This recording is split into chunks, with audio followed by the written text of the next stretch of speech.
Guys ఈరోజు మన ముందుకి డేటా సైన్స్లో 6 lakhs ప్యాకేజ్ ఫ్రెషర్గా తెచ్చుకున్న పావని మన ముందున్నారు. అసలు ఏ కంపెనీలో వచ్చింది, ఎలా ప్రిపేర్ అయ్యింది, సో ఇప్పుడు డేటా సైన్స్లో జాబ్ తెచ్చుకోవడం, ఎలా జాబ్ తెచ్చుకున్న తను, ఏ స్కిల్స్ నేర్చుకున్నది, ఈ డీటెయిల్ ఇన్ఫర్మేషన్ అంతా కూడా మన పావని అడిగి మనం తెలుసుకోవడానికి ప్రయత్నం చేద్దాము. So congratulations Pavani. సో ఇప్పుడు ప్రజెంట్ ఫ్రెషర్స్కి జాబ్స్ ఉన్నాయి, నువ్వు ఆల్రెడీ ఫ్రెషర్గా జాబ్ తెచ్చుకున్నావు, బట్ ఎలా ఉన్నాయి కాల్స్, ఎలా ఉన్నాయి? చాలా మంది ఫ్రెషర్స్ కి డేటా సైన్స్ లో కాల్స్ లేవు అనుకుంటుంటారు. As in the beginning of my research, I mean when I tried to join that as a data science course or AML course, I also assumed like that is there are no openings as a fresher in data scientist and AML roles, but it might be wrong because I have applied many jobs in that role only as a fresher. Only data science కి సంబంధించిన roles apply చేశారు? Yes sir. చాలా ఉన్నాయి. Okay. Data scientist and AML engineer roles మాత్రం apply చేశాను. Many rejections చూశాను. After many rejections I have selected in this company. Okay. ఏ కంపెనీ? Zensar Technologies. Okay. As a fresher and my role is prompt engineer. Okay. Prompt engineer అంటే చాలా మంచి future ఉంది. Yes sir. Okay. ఎంత package? 6 LPA. 6 LPA. ఎన్ని rounds of interview జరిగింది? There are 3 rounds of interview. The first round is online assessment. It consists of 4 sections and it is of 1.5 hour exam. Okay. I attempted this exam in my room itself. And the next round is technical interview. It is conducted by the NVIDIA member. Okay, NVIDIA company. Okay, ఇది దీనికి relate అయి ఉందా company? Yes sir. Jensar is service based company. It serves to the NVIDIA company. That's why they conducted that interview. It is of 30 minutes interview. They asked technical questions and related to prompt engineer role. After that, they conducted HR round of 15 minutes. Okay. They asked about only behavioral questions. That is the final round.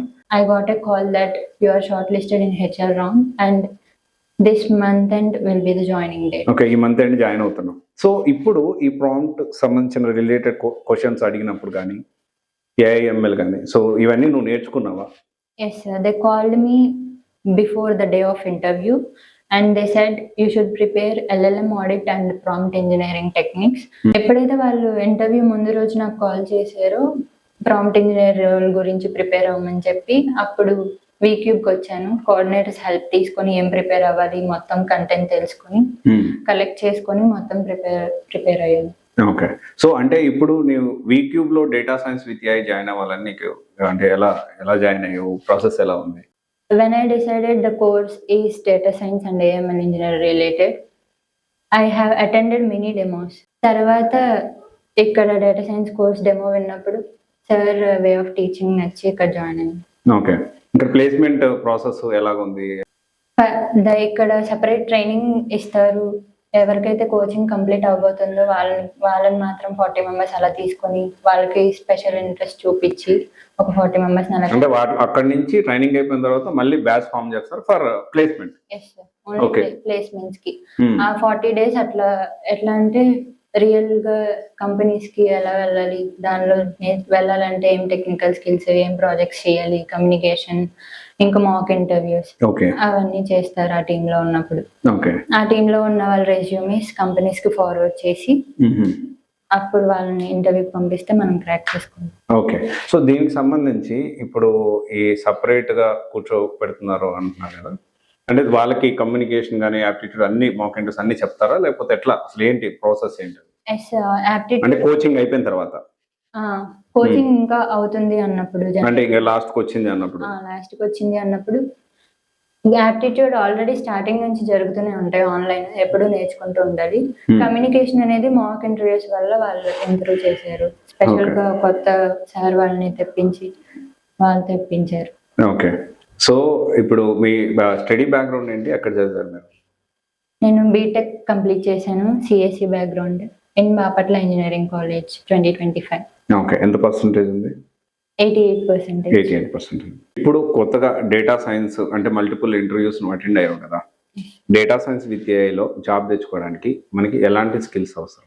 ఇప్పుడు AI అనేది booming field అయింది కదా, AI మీద మంచి projects చేసి online platforms లో మన profile build చేసుకోవాలి, like LinkedIn and Naukri.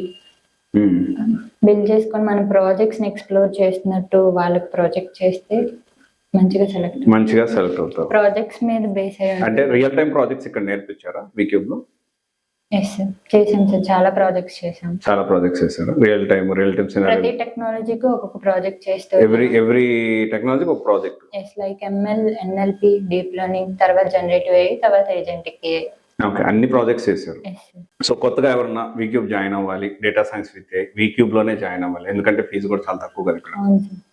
Join అవ్వాలంటే నువ్వు రికమెండ్ చేస్తావా? చేస్తాను సార్, నా వల్ల వచ్చారు కూడా ఇక్కడికి. నీవు చాలా మంది జాయిన్ చేయించావా? ఓకే. సో గైస్, ఇది సో ఫ్రెషర్ గా Nvidia client Zensar Technologies 6 lakhs package వచ్చింది. డేటా సైన్స్ విత్ AI నేర్చుకున్న తర్వాత దీంట్లోనే ప్రాంప్ట్ ఇంజనీర్ గా వచ్చింది, విచ్ హాస్ వెరీ, మనందరికి తెలిసి ఎంత ఫ్యూచర్ ఉంది ఏంటి అనేది. సో ఇది ఒకసారి ఆలోచించండి. డేటా సైన్స్ విత్ AI నేర్చుకుంటే multiple job opportunities and not only data science, AI వెళ్ళొచ్చు, మిషన్ లెర్నింగ్ వెళ్ళొచ్చు, డీప్ లెర్నింగ్ వెళ్ళొచ్చు, NLP natural language process side వెళ్ళొచ్చు, సో దాని తర్వాత ప్రాంప్ట్ ఇంజనీరింగ్ వెళ్ళొచ్చు. సో ఇలా మల్టిపుల్ ఆప్షన్స్ మనకైతే ఉన్నాయి. సో జాగ్రత్తగా ప్లాన్ చేసుకోండి. ఫ్రెషర్స్ ఎవరైతే ఉన్నారో ఒకవేళ డేటా సైన్స్ విత్ AI నేర్చుకోవాలి అనుకుంటే సో ఒకసారి మీరు వీక్యూబ్ గురించి కూడా ఆలోచించండి. Thank you and all the best. Thank you sir.